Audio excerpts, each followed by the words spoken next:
चलो भाई पढ़ाई शुरू करते हैं। फॉर्मूले याद करिए, बिना फॉर्मूले याद करे काम नहीं चलेगा। तो पहले मैं टॉपिक को आगे बढ़ाता हूं और आज जैसा कि मैंने आपको प्रॉमिस किया था खूब सारे न्यूमेरिकल करेंगे। ठीक है, कल अपना केस 1 था कि जब फोटोन दीवार पे जाके टकराते हैं तो क्या फोर्स एग्जर्ट करते हैं? आंसर है यस।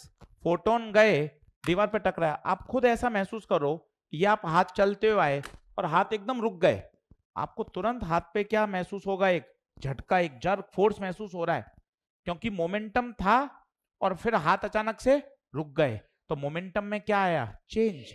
और उस मोमेंटम में change, the rate of change of momentum is called force.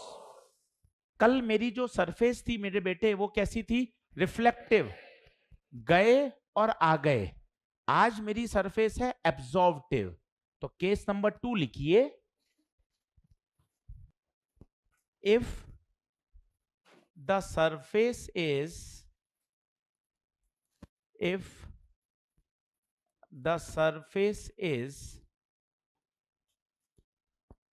perfectly absorptive। अच्छे से मन से पढ़िए। देखिए, पढ़ाने में कोई कमी नहीं है, क्वेश्चंस खूब कराएंगे, मॉड्यूल, एनसीईआरटी, जेईई मेन, सब तरह की बातें। पर मेरा खुद का ऐसा मानना है कि डिसिप्लिन सबसे ऊपर रहना चाहिए। डिसिप्लिन होता है तो फिर पढ़ाई में मन करता है ना? अच्छे से पढ़िए। बस मस्ती अलग जगह, हम उसको बदतमीजी में कन्वर्ट कर देते हैं तो गड़बड़ हो जाता है। बदतमीजी में कन्वर्ट नहीं कर रहे, खुश मन से पढ़िए, आराम से, कोई टेंशन नहीं है। ये देखिए सरफेस कैसी है बताइए? एब्जॉर्बिव, 100% एब्जॉर्बिव। देखना मजे आएंगे। ये कौन आ रहा है बताइए? फोटोन। मजे की बात आप देखिए, इंसिडेंस कैसा है? नॉर्मल इंसिडेंस है, नॉर्मल इंसिडेंस है। फोटोन कितना मोमेंटम लेके आ रहा है? h by lambda. एक एक स्टेप बताइएगा, कल भी सिखाया था।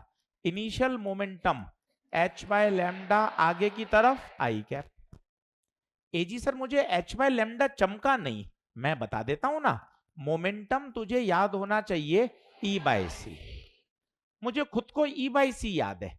कोई मुझसे चलते फिरते पूछे फोटोन का मोमेंटम, तो मैं बोलूंगा P बराबर E बाय, फिर मैं E सोच लूंगा, E क्या है? SC बाय लैम्डा, C से C रवाना, मोमेंटम H बाय लैम्डा। और चूंकि एब्जॉर्बिव है, इसके बाद फोटोन रुक गया, रीबाउंड नहीं हुआ। मेरे बच्चों बता सकते हो फाइनल मोमेंटम कितना होगा? बॉल टकराई और टकरा के रिबाउंड ही नहीं हुई, रेस्ट में आ गई, तो फाइनल मोमेंटम कितना हो गया? Now the change in momentum is final minus initial. Final 0, initial h by lambda I cap. मुझे चेंज इन मोमेंटम चाहिए, तो h by lambda I cap भी कितना हो गया? 1। ये तो एक का है। If n photons are coming, बहुत अच्छा बोल रहे हैं आप सभी, डेल्टा p टोटल हो जाएगा n h by lambda. Now the force is, force होता है the rate of change of momentum. तो आप बताइए delta p N H by lambda बटे टी, डेल्टा टी भी बोल सकते हैं, number of photons per second. तो आंसर आ गया एन एच बाय। खुशखबरी क्या है? अगर रिफ्लेक्टिव होता तो आगे 2 आ जाता है, और अगर एब्जॉर्बिव है तो 2, और होना भी चाहिए था। बॉल गई और आई तो 2 mv होता है, बॉल गई और रुक गई तो mv होता है। यस और नो? तो एब्जॉर्बिव वाले में 2 का फिगर नहीं आएगा, और इसको मैंने आपको करके भी सिखाया था।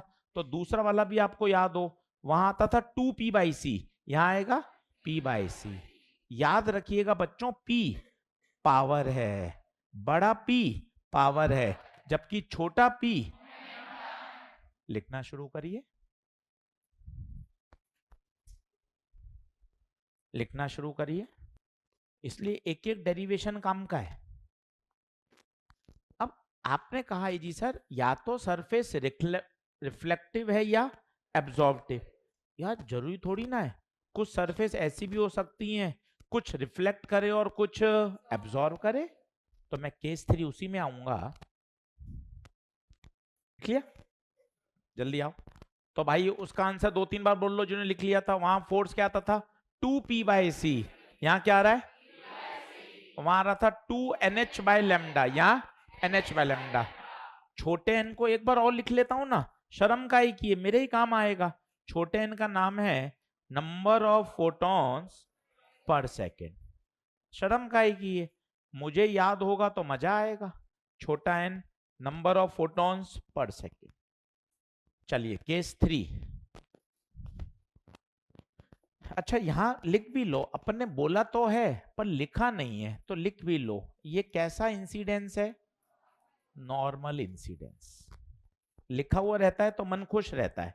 Normal incidence. Case 3, if the surface is partially reflective,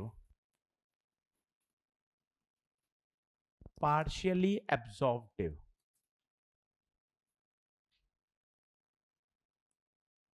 let 70% reflective है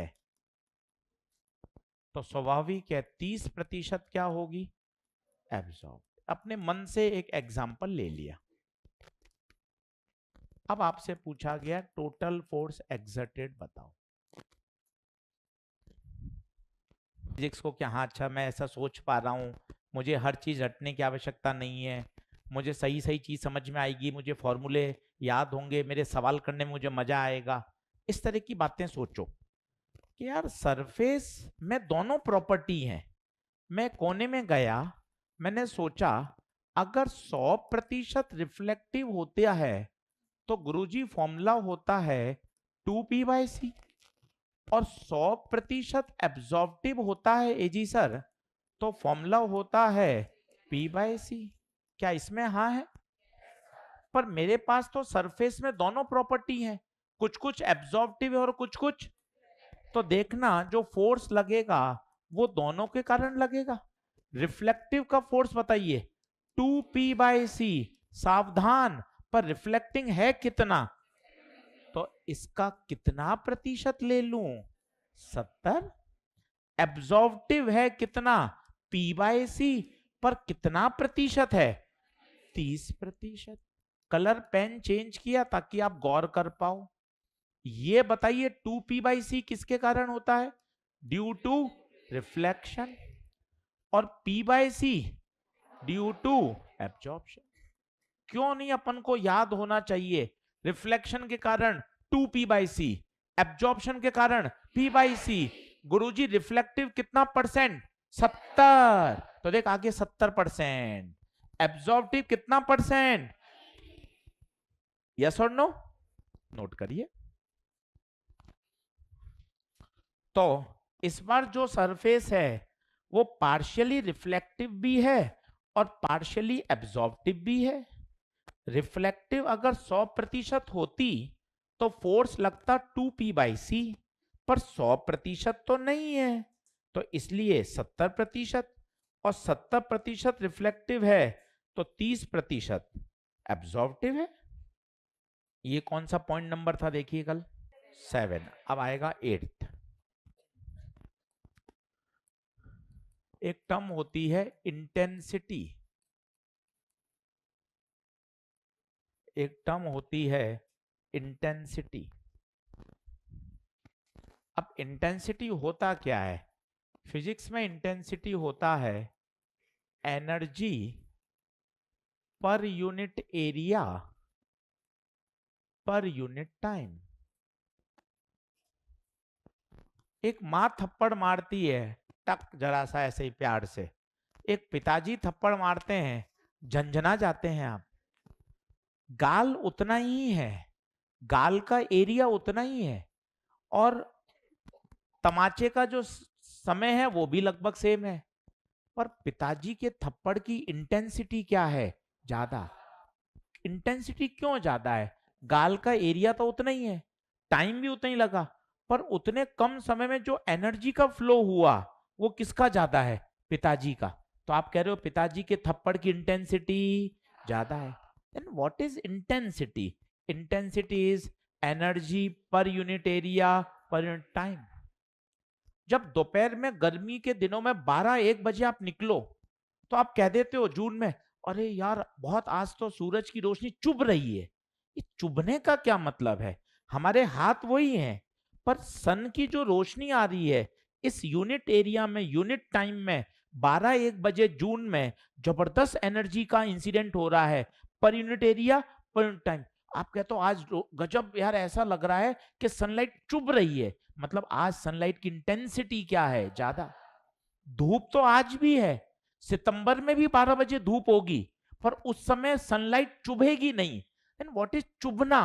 चुभना is intensity, energy per unit area per unit time, इसे हम बोलते हैं इंटेंसिटी। और ध्यान से देखिए, एनर्जी अपॉन टाइम को क्या बोल सकते हैं? पावर। तो इंटेंसिटी की जगह आप बोल सकते हो पावर अपॉन एरिया। मैं P को बड़ा P लिख रहा हूं जिसका क्या मतलब है? पावर। यूनिट की बात करिए तो अच्छे बच्चे हैं तो बताइए, पावर की यूनिट वॉट, एरिया की मीटर स्क्वायर। तो इंटेंसिटी की यूनिट वॉट पर मीटर स्क्वायर। एनसीईआरटी में एक सवाल दिया, उसने कहा एनर्जी फ्लक्स इज 1.32 इंटू 10 की पावर 3 वॉट पर मीटर स्क्वायर। अब बच्चा उलझ गया, यार ये एनर्जी फ्लक्स क्या है? पन्ने पलट रहा है, नोट्स देख रहा है, एनसीईआरटी देख रहा है, पर कहीं उसको एनर्जी फ्लक्स मिला ही नहीं। पर अच्छे बच्चे फिर भी कर आए, क्योंकि हम फिजिक्स पढ़ाते समय कहते हैं कभी नाम समझ में नहीं आए तो क्या चेक करिए? यूनिट। और अच्छे बच्चे चमक गए, अरे वॉट पर मीटर स्क्वायर, मतलब ये तो क्या रही होगी? मतलब क्वेश्चन में भाई ने क्या दिया था? इंटेंसिटी। तो मुझे एनर्जी फ्लक्स समझ में ही नहीं आ रहा था क्या है, मैंने क्या चेक करी? यूनिट। यूनिट से मुझे चमक में आ गया, अच्छा कभी वॉट पर मीटर स्क्वायर हो तो उसका मतलब क्या गिवन है? इंटेंसिटी। क्या आप मेरी बात समझते हो? तो इंटेंसिटी बराबर पावर अपॉन एरिया, ये आपको याद होना चाहिए। जैसे कभी इंटेंसिटी कैसे निकालते हैं वो सोचिए। मेरे पास एक बल्ब है, फील करिए क्या हो रहा है। ये बल्ब की पावर है P वॉट। क्या ये रोशनी सभी तरफ स्फीयर में बट रही होगी? माना आर रेडियस में, जैसे बल्ब होता है तो बल्ब एक तरफ प्रकाश थोड़ी ना दे रहा है, बल्ब तो चारों तरफ प्रकाश दे रहा है। तो प्रकाश सर्कल में बट रहा है या स्फीयर में बट रहा है? स्फीयर। ये स्फीयर है। अब मुझे चाहिए इंटेंसिटी, तो इंटेंसिटी होता है पावर अपॉन एरिया। पावर है, ये बल्ब है, इसको आप पॉइंट सोर्स मान लीजिए। पावर बताइए P, एरिया बताइए 4 पाई आर स्क्वायर। क्यों पाई आर स्क्वायर क्यों नहीं लिया? स्फीयर है, स्फीयर का एरिया क्या होता है? 4 पाई स्क्वायर। इसको आप फील भी कर सकते हैं, इनमें तो इतनी चुभन नहीं होती। दादाजी के जमाने में या दादाजी के घर पे आपने देखा हो पेरेंटल हाउस में बल्ब होते थे पीले रंग के प्रकाश के, है ना? आप इसमें भी फील कर सकते हो, एकदम इसके पास खड़े हो तो आपको हीट इंटेंसिटी ज्यादा फील होगी। जैसे जैसे आप दूर जाते जाओगे बल्ब से आपको इंटेंसिटी इतनी फील नहीं होगी, कारण जैसे जैसे दूरी बढ़ेगी इंटेंसिटी कम होती। बल्ब की पावर थोड़ी ना चेंज हो रही है, ये 40 वॉट की एलईडी है तो 40 वॉट की रहेगी ना, चाहे यहां से देखो, चाहे यहां से देखो या पीछे से देखो, क्या इसकी पावर बदल रही है? क्या नहीं। पर एकदम जब आप पास में रहोगे तो इंटेंसिटी बहुत ज्यादा है, दूर जाओगे तो इंटेंसिटी, कारण क्या है? जैसे जैसे दूरी बढ़ेगी इंटेंसिटी कम होती जाएगी। इनफैक्ट आपने वेव फ्रंट में या वेव ऑप्टिक्स में आरएसबी सर ने बताया भी होगा, पॉइंट सोर्स की इंटेंसिटी आर स्क्वायर के क्या होती है? इनवर्सली प्रोपोर्शनल होती है। जैसे जैसे आर बढ़ेगा वैसे वैसे आई क्या होगा? कम। नोट कर लीजिए। चले आगे चलें क्या? चलिए 9 पॉइंट लिखिए। During photon matter collision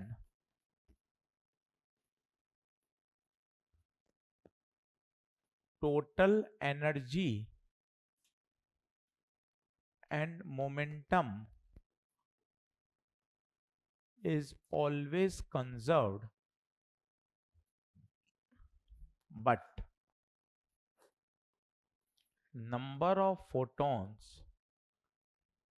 may or may not be conserved.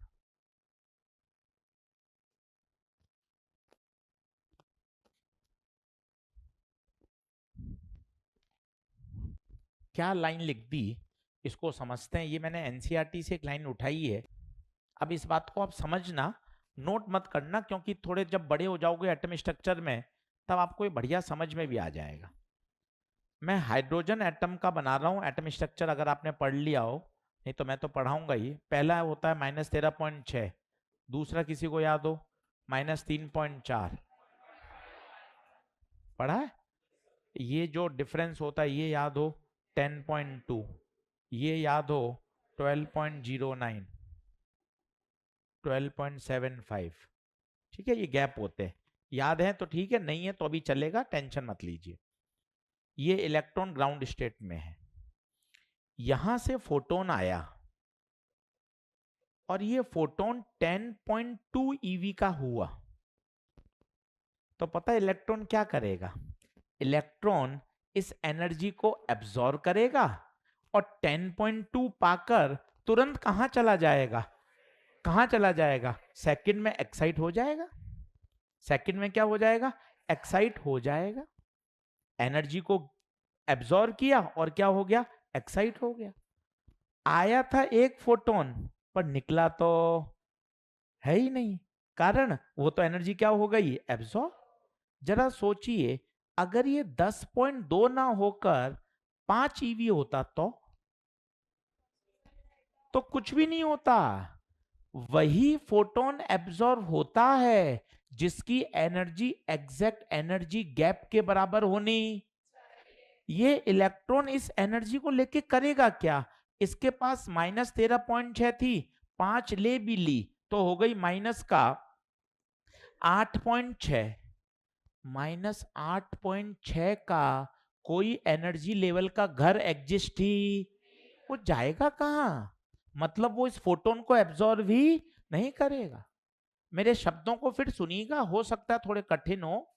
वही फोटोन एब्जॉर्ब होगा जिसकी एनर्जी आइदर एनर्जी गैप के बराबर हो या उसको फ्री कर दे। फ्री करने का मतलब, मान लो मैं 3.4 का लिया हूं, तो बताओ क्या होगा? 3.4 का ये वाला जो इलेक्ट्रॉन है 3.4 की एनर्जी लेगा, तो बताओ टोटल एनर्जी कितनी हो गई? 0, और 0 होती है यहां से क्या हो जाएगा? फ्री। इसे बोलते हैं, शायद आपको याद हो तो, आयनाइजेशन एनर्जी। 13.6 दे दूं इसको तो क्या ये वाला इलेक्ट्रॉन फ्री हो जाएगा? यस, क्योंकि इसके पास है कितना? -13.6, और कितना मिल गया? +13.6, तो कुल कितनी हो गई? और 0 पाती हो वहां से क्या हो जाएगा? फ्री। तो अगर एब्जॉर्ब हो गया तो फोटॉन्स की संख्या बदल जाएगी, और एब्जॉर्ब नहीं हुआ तो जितने फोटोन आए उतने को उतने वापस निकल गए। इनफैक्ट मैं आपको कहना क्या चाहता हूं कि भैया एनर्जी कंजर्वेशन का प्रिंसिपल होता है, मोमेंटम कंजर्वेशन का प्रिंसिपल होता है, but number of photon conservation का कोई प्रिंसिपल, वो एब्जॉर्ब हो भी सकता है, और किस बात पे डिपेंड करेगा? उसकी एनर्जी क्या है। तो नंबर ऑफ फोटोन कंजर्वेशन का कोई प्रिंसिपल नहीं होता। जैसे मास कंजर्वेशन यस होता है, momentum conservation, energy conservation, angular momentum conservation, ये फिजिक्स के बेसिक लॉज हैं, but number of photon conservation नाम का कोई प्रिंसिपल एग्जिस्ट नहीं कर सकता। It may be conserve, may not be conserve. क्या आप मेरी बिंदु बात समझ पा रहे हैं? अब पढ़िए, आपको लाइन का मजा आएगा। एनसीईआरटी से ली है, कल मैं आपको किताब में भी दिखाऊंगा ये लाइन। क्या है बोलिए? During photon matter collision. ये मैटर क्या है? मैटर, किसी भी मैटर मतलब किसी भी सब्सटेंस से किसी से भी कॉलिजन जब होगा तो टोटल एनर्जी और momentum of the system is always conserve, but number of photon may और मे नॉट बी कंजर्व। क्या बात ओके है? चलिए, कुल कितने पॉइंट? अब मैं लिखता हूं, आप भी लिखिए, फोटोन थ्योरी समरी। अब मैं आपको 9 पॉइंट लिख के बता रहा हूं, और 9 के 9 मैं आपसे चाहूंगा कि आपको एकदम मुख जबानी याद होने चाहिए, और हो जाएंगे, कोशिश करोगे तो हो जाएंगे।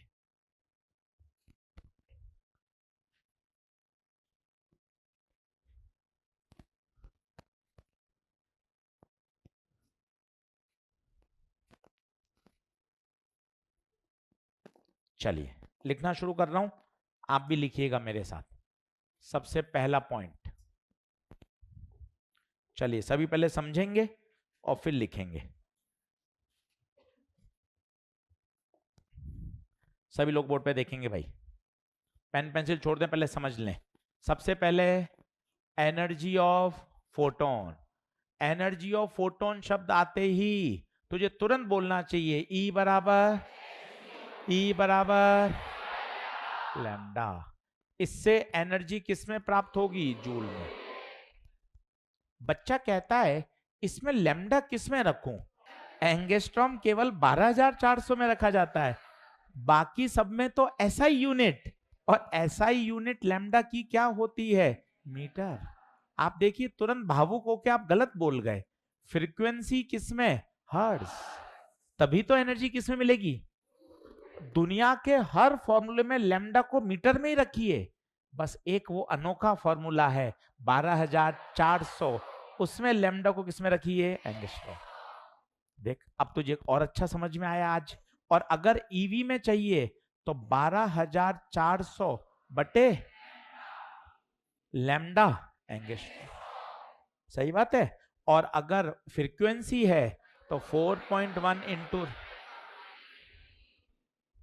इन दोनों से एनर्जी किसमें प्राप्त होगी? Electron volt. इससे एनर्जी किसमें प्राप्त होगी? जूल। आपको एक चीज और बताता हूं, Hc ये कोई एग्जामिनर बदल ही नहीं सकता। H कौन है? Planck constant. C कौन है? Speed of light. यार मैं बार बार वैल्यू रखूंगा, फिर इसको सॉल्व करूंगा, क्यों ना इसका एक बार मैं कचरा हटा ही दूं। C 3 इंटू 10 की पावर 8। अब देखो 6.6 इंटू 3, ये लगभग आप गुणा करोगे तो 20 आएगा। 34 में से 8 गया, माइनस का 26, ये जीरो यहां डाल दो, तो Hc 2 इंटू 10 की घात -25।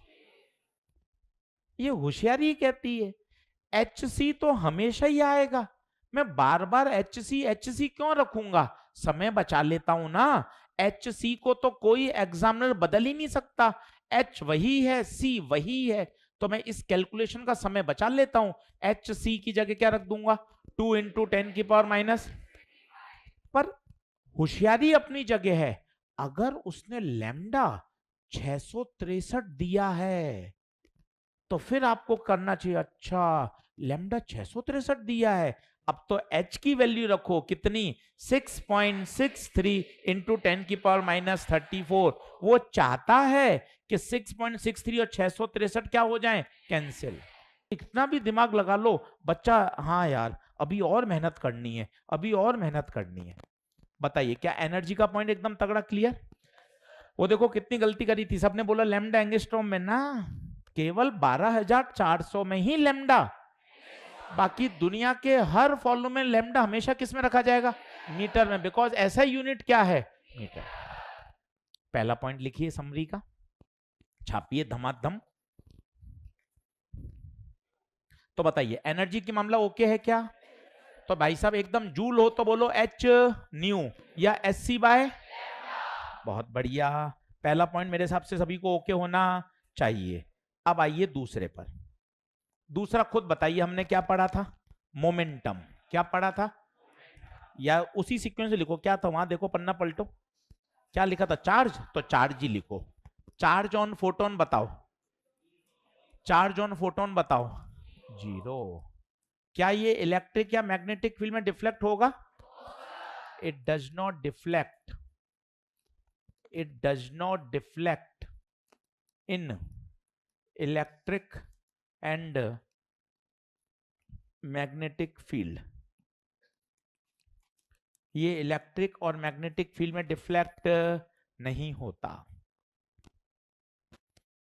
चार्ज ऑन फोटोन 0, फोटोन ना पॉजिटिव होता है ना नेगेटिव होता है, फोटोन पे चार्ज सदैव 0 होता है ये, और इलेक्ट्रिक और मैग्नेटिक फील्ड में भी डिफ्लेक्ट नहीं होता। बहुत अच्छी बात, बहुत अच्छा लगा, बहुत मजा आया। अब आइए तीसरे पॉइंट पर। तीसरा बताइए, in vacuum all photon move with, all photons move with speed of light। AG sir आपने वैक्यूम शब्द क्यों लिख दिया, इसके पीछे भी आप कुछ कहना चाहते हो? हाँ, क्योंकि अगर आपको रे ऑप्टिक्स याद है तो सर कितना सिखाते थे, एयर में स्पीड अलग होती है और पानी में जाने के बाद स्पीड अलग हो जाती। अरे लाइट बोले तो कौन है, फोटोन, तो पानी में जाने पर लाइट की स्पीड वही रहेगी या बदल जाएगी? इसलिए सर ने क्या स्पेशली मेंशन किया, वैक्यूम। तो अच्छा बोलें, सही बोलें, ऐसा नहीं बोलें फोटोन की स्पीड 3 × 10⁸ ना, पूरा बोलिए इन वैक्यूम फोटोन की स्पीड ये है। कल को अगर आप मीडियम में चले जाओगे तो इसकी स्पीड क्या हो जाएगी, बदल जाएगी। इनफैक्ट आपको ये भी याद हो, रे ऑप्टिक्स पहला क्लास या 10वीं क्लास म्यू बराबर c/v, याद करिए। मीडियम में जाने पर स्पीड अब c नहीं रहेगी, कुछ और हो जाती है, और जिसे लिखा जाता है म्यू बराबर c/v। हाँ, वैक्यूम में सभी को याद है कितनी, 3 × 10⁸ मीटर पर सेकेंड। बता यहां तक ओके है क्या? चलिए साहब, बहुत अच्छा लगा, ये भी याद हो गया। अब आइए चौथे पॉइंट पर, मास की बात करिए।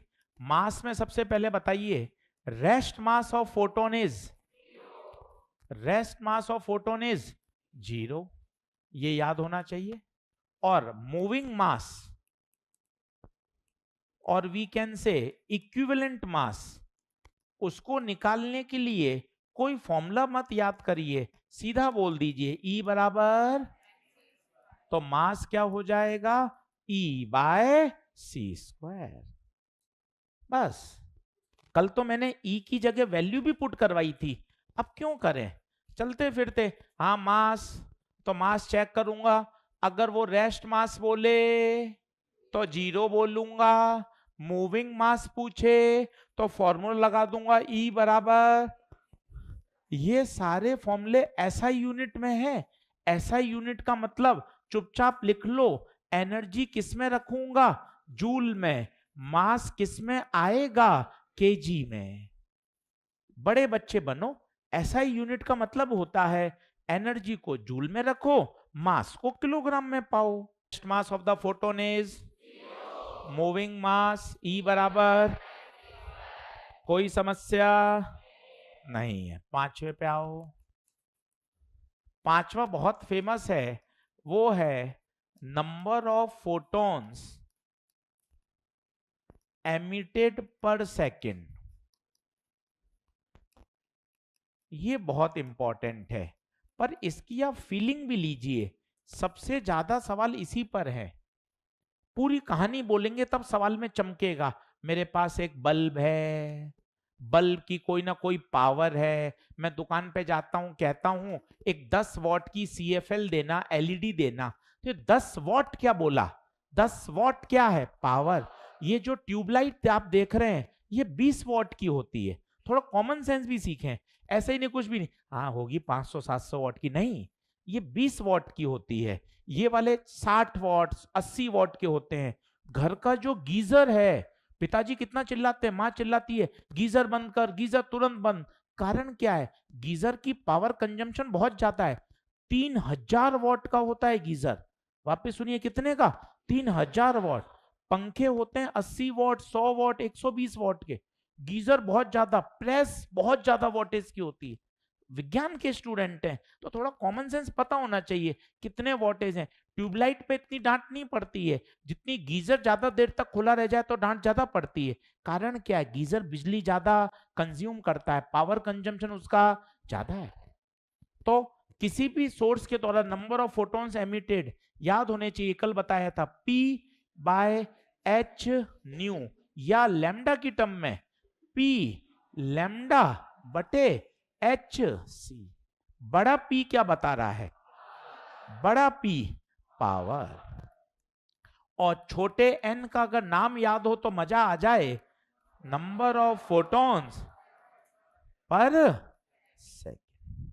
सबसे ज्यादा पॉपुलर फॉर्मूला है मेरे बेटे।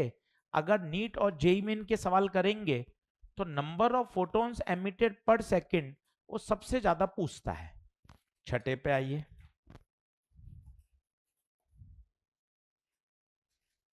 छठा, अभी हमने लिखा था ड्यूरिंग फोटोन मैटर कॉलिजन, जल्दी से बताइए क्या एनर्जी कंजर्व रहेगी?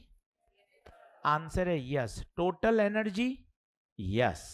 Momentum yes. Total energy momentum of the system remain conserve. What about number of photons?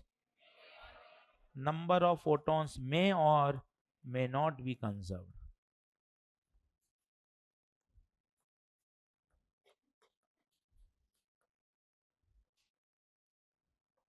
May or may not be conserved. During photon matter collision, total energy of the system, momentum of the system remain conserved, but number of photons may or may not be conserved. सातवें point पर आइए। सातवें पे आइए। सातवां है momentum of the photon. ये भी बहुत पॉपुलर है क्योंकि यहां बच्चा सोच लेता है P बराबर mv, पर मोमेंटम फोटोन के लिए P बराबर mv नहीं लगता, P बराबर E/c लगता है। याद रखिए P बराबर mv फोटोन के लिए एप्लीकेबल नहीं है, इसके लिए एप्लीकेबल है P बराबर E/c। हाँ, होशियारी से आप E की जगह h न्यू या E की जगह sc बाय लैम्डा रख सकते हैं, तो खुद रख के बता दीजिए E/c भी चलेगा, h न्यू बाई c भी चलेगा और h बाय लैम्डा भी चलेगा। कौन सा सही है? सारे सही है। P, छोटा p, कोई शर्म नहीं है, छोटा p क्या बता रहा है? मोमेंटम। एक बार तुक्का मारिए, इसमें लैम्डा किस में रखेंगे, एंगस्ट्रॉम या मीटर? अरे बात खत्म करो, दुनिया के हर फॉर्मूले में लैम्डा मीटर में ही रखना है। केवल 12,400 वाला फॉर्मूला ही अनोखा है जिसमें लैम्डा किस में आएगा, बाकी सभी में लैम्डा मीटर। टेंशन मत लीजिए, lambda metre, frequency hertz, no tension. अब बात करिए इंटेंसिटी क्या होता है। इंटेंसिटी क्या होता है? इंटेंसिटी क्या होता है? इंटेंसिटी क्या होता है? अभी सिखाया था। इंटेंसिटी कभी भी आ जाए तो आपको याद होना चाहिए energy per unit area per unit time या पावर अपॉन, बस इतने से काम चल जाएगा। और यूनिट ऑफ इंटेंसिटी वॉट पर मीटर स्क्वायर, इतना ध्यान दे दोगे उससे ही अपना काम चल जाएगा, कहीं जरूरत नहीं पड़ेगी। तो कभी इंटेंसिटी आ जाए, इंटेंसिटी शब्द को मैंने आपको फील कराया, पिताजी के थप्पड़ की इंटेंसिटी ज्यादा है, कारण है एनर्जी का जो फ्लो है पर unit area per unit time वो ज्यादा है। जून के महीने में दोपहर में 12 बजे जब धूप में निकलेंगे तो हम कहते हैं आज सन की रोशनी चुभ रही है। देन व्हाट इज चुभना? बोले तो आज सनलाइट की इंटेंसिटी ज्यादा है। क्या बात ओके है? और लास्ट पॉइंट की तरफ बढ़ते हैं जो कि है force, radiation pressure. Point number 9, radiation force. सबसे इंपॉर्टेंट बात, आपने जितने फॉर्मूले डिराइव कर रहे हैं वो किसके लिए डिराइव कर रहे हैं? For normal incidence. किसी एंगल पे भी आ सकता है, वो सवाल के दौरान मैं आपको समझाऊंगा।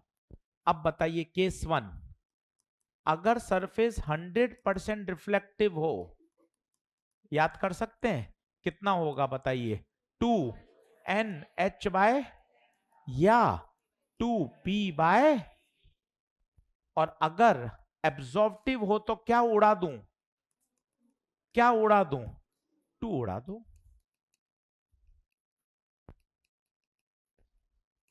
छोटा n फिर आ गया, तो क्यों छोटे n से परेशान हो रहा हूं, छोटे n का नाम क्यों नहीं बोल देता हूं। छोटा n कौन है, number of photons per second, और बड़ा P कौन है, पावर। लो भाई साहब, कल की पूरी मेहनत, आज की पूरी मेहनत 9 पॉइंट में पूरी आपने समराइज कर लिया। बताएं, चलिए टाइम अप हो चुका है, अब न्यूमेरिकल शुरू करते हैं, ठीक है। अब आप एक एक सवाल लिखते जाइए और अपने आराम से क्वेश्चन को सॉल्व करते हैं, 25 मिनट। चलिए लिखिए, क्वेश्चन नंबर मत डालिएगा, आप तो गिनती रखते जाइए, पहला लिख लीजिएगा, सिर्फ क्यों लिख लें क्वेश्चन। चलिए अभी अप्रोच बता रहा हूं, ये बिल्कुल चुनमुन सवाल हैं, छोटे छोटे सवाल से शुरू कर रहे हैं, धीरे धीरे लेवल बढ़ेगा। सबसे पहले देखिए क्या पूछी, एनर्जी। एनर्जी आते ही मेरे दिमाग में ये फॉर्मूले एकदम से चमकने चाहिए, मैं तो सारे ही लिख देता हूं, आधा मिनट भी नहीं लग रहा, छोटा बच्चा हूं, अभी पढ़ाई शुरू करी है, चारों लिख दिए। अब कौन सा लगेगा, सब कुछ कह रहा है, क्या दे रखी है, फ्रीक्वेंसी। अरे गुरुजी फ्रीक्वेंसी, लैम्डा का काटो, लैम्डा का काटो। अरे सर फ्रीक्वेंसी के दो हैं, इससे जूल में मिलता है और इससे ईवी में, ऑप्शन देख किसमें है, ये भी काटो, सीधा फॉर्मूला मिल गया, E बराबर H। धीरे धीरे ये काटना सब दिमाग में चलेगा। एनर्जी आते ही तेरे कितने फॉर्मूले चमकने चाहिए, 4। फिर तूने दूसरा स्टेप क्या देखा, क्या दे रखी है, फ्रीक्वेंसी, 2 लैम्डा वाले फॉर्मूले कट गए। फिर ऑप्शन देखा, ऑप्शन किस में है, जूल में, जूल का एक ही फॉर्मूला है, E बराबर, तो H दे रखा है 6.6 इंटू 10 की पावर माइनस 34, फ्रीक्वेंसी 10 की घात 15, 6.6, बेस सेम है तो पावर ऐड हो जाएगी, -34 प्लस 15 कितना, -9 जूल। बिल्कुल बेसिक सवाल, आंसर आएगा ऑप्शन नंबर फर्स्ट। कोई भी रॉकेट साइंस नहीं था, बस आपको फॉर्मूला समझाना, अप्लाई करना, ये हमें सिखाना है। थोड़ा सा पेन तेज चलाइए ताकि धमाधम हम चीजों को समझ सकें। चलिए अप्रोच बताता हूं धीरे धीरे।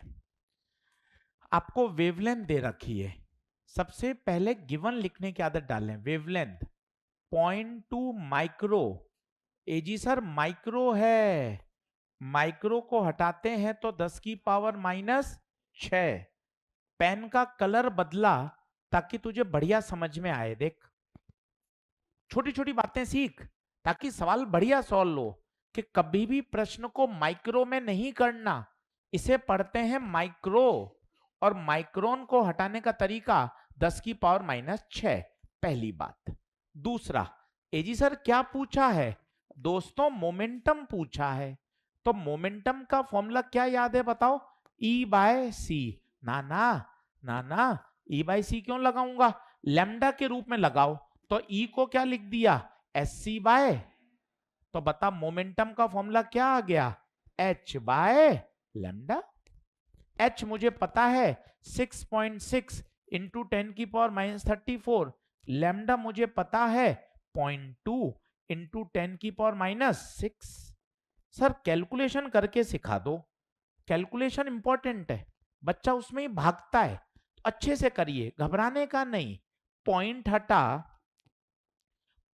हटा तो बताओ ऊपर कितना गया, 10, 2 का पहाड़ा, 2 तिया 6, 2 तिया 6, 2 एकम 2, ठीक है, आगे बहुत ज्यादा डिजिट की जरूरत भी नहीं।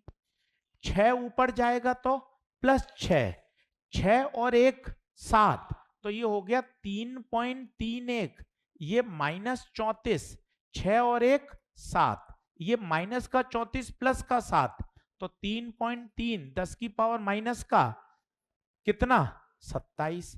मोमेंटम की यूनिट केजी मीटर पर सेकेंड कहां से आई, याद करो, P बराबर mv, मास की किलोग्राम, वेलोसिटी की मीटर पर सेकेंड, केजी मीटर पर सेकेंड। आंसर आ गया। सॉल्व करने की इच्छा शक्ति चाहिए कि यार पूरा ही सॉल्व करना है, छोड़ूंगा नहीं बीच में। मोमेंटम हो गया। अब मुझे चाहिए सर फ्रीक्वेंसी। एजी सर फ्रीक्वेंसी का तो फॉर्मूला ही नहीं बताया। भाई क्या बात करता है, न्यू बराबर क्या होता है, सी बाय लेमडा। फ्रीक्वेंसी और वेवलेंथ में तो हमेशा याद होना चाहिए, न्यू बराबर सी बाय लेमडा। याद करना, ई बराबर बोलता था एच न्यू और एस सी बाय लेमडा, तो तूने न्यू की जगह ही तो क्या रखा है, सी बाय लेमडा।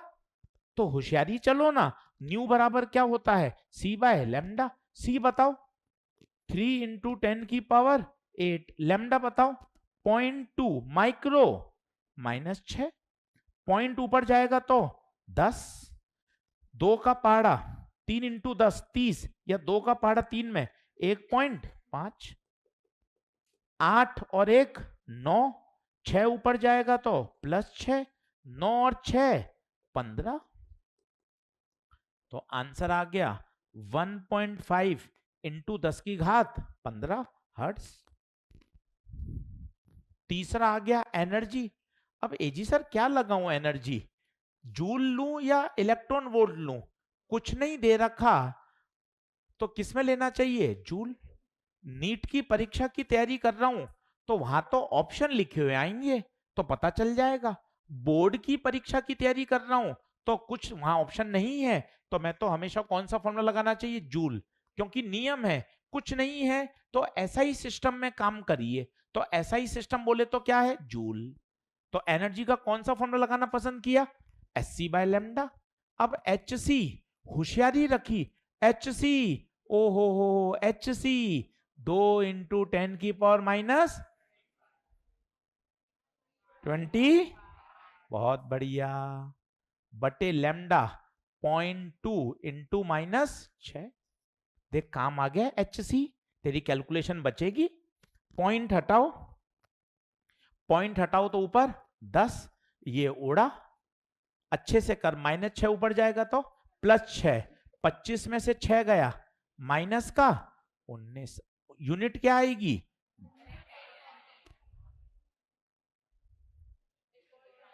अच्छा एक और है तो -24, और ये 10 और है, तो e की पावर 10 की पावर -18।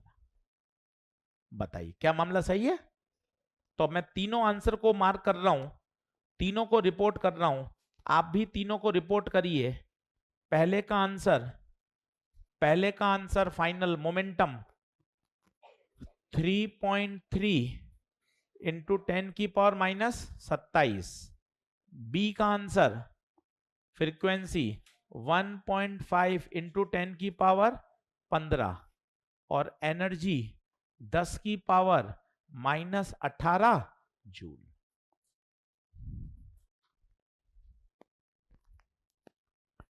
अगला लिखिए। चलिए आगे बढ़ें क्या। अब भैया कैसे इस प्रश्न को आगे बढ़ाएं, एजी सर क्या चाह रहे हो, उसने बोला है एनर्जी, पहला ट्रिगर एनर्जी, दूसरा ट्रिगर ईवी, तीसरा ट्रिगर वेवलेंथ, एक ही फॉर्मूला सबको जोड़ता है 12,400 बटे लैम्डा। सर इसने क्या गुनाह किया है, अरे इससे एनर्जी जूल में आएगी, जबकि एनर्जी किस में है, ईवी में। प्रश्न पढ़कर फॉर्मूला पकड़ना पड़ेगा। आपने क्या देखा, एनर्जी देखा, अगला कीवर्ड ईवी देखा, अगला कीवर्ड वेवलेंथ देखा, तो एक ही फॉर्मूला निकलकर आ गया। अब वैल्यू पुट करो, ई दे रखा है 2.48, 12,400 बटे लैम्डा, तो lambda comes out to be 12,400 बटे 2.4 पहले से ही लगा दो एंगस्ट्रॉम, क्योंकि इस फॉर्मूले की खासियत है लैम्डा रखूंगा भी एंगस्ट्रॉम में और आएगा भी। मेरे शब्दों को सुनिएगा, मैं इस फॉर्मूले में लैम्डा को रखूंगा भी एंगस्ट्रॉम में और मिलेगा भी एंगस्ट्रॉम में। तो देख मैंने पहले से ही लगा दिया, अब कैलकुलेशन कर लेता हूं, मजा आ जाएगा। पॉइंट हटाऊंगा तो ऊपर ऊपर 100। अरे यार कैलकुलेशन भी अच्छी है। 124 का पूरा पहाड़ा 2, 2 का पूरा पहाड़ा 50, 50 इंटू 100 5000 एंगस्ट्रॉम। धमाधम सॉल्व हो गया, आंसर आ गया 5000 एंगस्ट्रॉम। बताइए क्या कैलकुलेशन समझ में आ रही है? अगला लिखिए। अब कैसे बढ़ूं? अब देखना ध्यान से, सबसे पहले क्या ट्रिगर हुआ? मोमेंटम। तो मोमेंटम आते ही तुझे क्यों नहीं याद आता P बराबर? बिना फॉर्मूले काम नहीं चलेगा, एकदम ऐसे टिप्स पे चाहिए। कोई बोले मोमेंटम, ए जी सर P बराबर E by C, momentum of photon P बराबर। दुनिया के हर फॉर्मूले में ऐसा ही सिस्टम में काम होता है। यार ये क्या दे दिया 25 MeV, मैं तो पढ़ ही नहीं पा रहा हूं। 25 M नहीं मेगा, मेगा हटता है 10 की पावर 6 और EV हटता है 1.6 इंटू 10 की पावर माइनस 19। इसके बिना सवाल सॉल्व नहीं होगा। सर थोड़ा धीरे धीरे बताओगे? हाँ बताता हूं, सुन। सबसे पहले मोमेंटम, तो पहले सोचो P बराबर E बाई सी। दूसरा सोचो कोई भी फॉर्मूला हमेशा ऐसा ही सिस्टम में ही जीवित रहता है, मतलब एनर्जी को मुझे जूल में ही रखना है, मेरी मजबूरी है। पर एनर्जी जूल में नहीं है तो मुझे बदलनी आनी चाहिए। M होता है मेगा, मेगा को हटाने का तरीका 10 की घात 6, EV को हटाने का तरीका 1.6 इंटू 10 की पावर माइनस, ये याद होना चाहिए। 1 EV को हटाऊंगा तो 1.6 इंटू 10 की पावर माइनस 19 जूल होता है, ये अपन को याद होना चाहिए। अब वैल्यू रख दो, 25 इंटू 10 की पावर 6, 1.6 माइनस 19, सी की वैल्यू 3 इंटू 10 की पावर 8। सॉल्व करिए, घबराइए मत, इतना छोड़ने से काम थोड़ी ना चलेगा, करना पड़ेगा। पॉइंट हटेगा तो नीचे 10, पहले 10 की पावर सॉल्व कर लीजिए। 6 और माइनस 19, माइनस का 13, 8 और 1 9, ऊपर जाएगा तो माइनस 9। 25 इंटू 16, 25 इंटू 16, 16 पंजे 80, 16 दूना 32 और 8 40, तो ये हो गया 400 बटे 3। पूरा सॉल्व करके दिखाना हमारी जिम्मेदारी है, यहीं छोड़ देंगे तो कभी आप सीखोगे ही नहीं। वापस देखो, 6 और माइनस 9 माइनस 13, 8 और 1 9, ऊपर गया माइनस 9, 25 और 16 कितना 400। अब ध्यान से देख, ये 100 इसमें डाल दे, 13 और 9 कितना हो गया, 13 और 9 22, और ये 100 अलग। 4 बटा 3 तो मैं जानता हूं, 3 एकम 3, 1 बचा 3 तिया 9, तो बता मोमेंटम आ गया 1.33 इंटू 10 की घात माइनस 20 यूनिट केजी मीटर पर सेकेंड। इतना अच्छा काम करना सिखा दोगे क्या? देख, मेगा को हटाया 10 की पावर 6, ईबी को हटाया 1.6, यूनिट लगाई, पॉइंटों के गुणा भाग सिखाए, सब सिखा दोगे क्या? A to Z आंसर है यस, सब सिखा दूंगा, कुछ भी नहीं छोड़ूंगा। एकदम टॉपिक आर पार तैयार होना चाहिए, चाहे कैलकुलेशन हो, चाहे फॉर्मूला हो, चाहे वैल्यू पुट करना हो, सब कुछ आना चाहिए। 6 नंबर पे सवाल खत्म कर रहे हैं, ठीक बात है क्या? चलिए, आप सभी का बहुत बहुत धन्यवाद।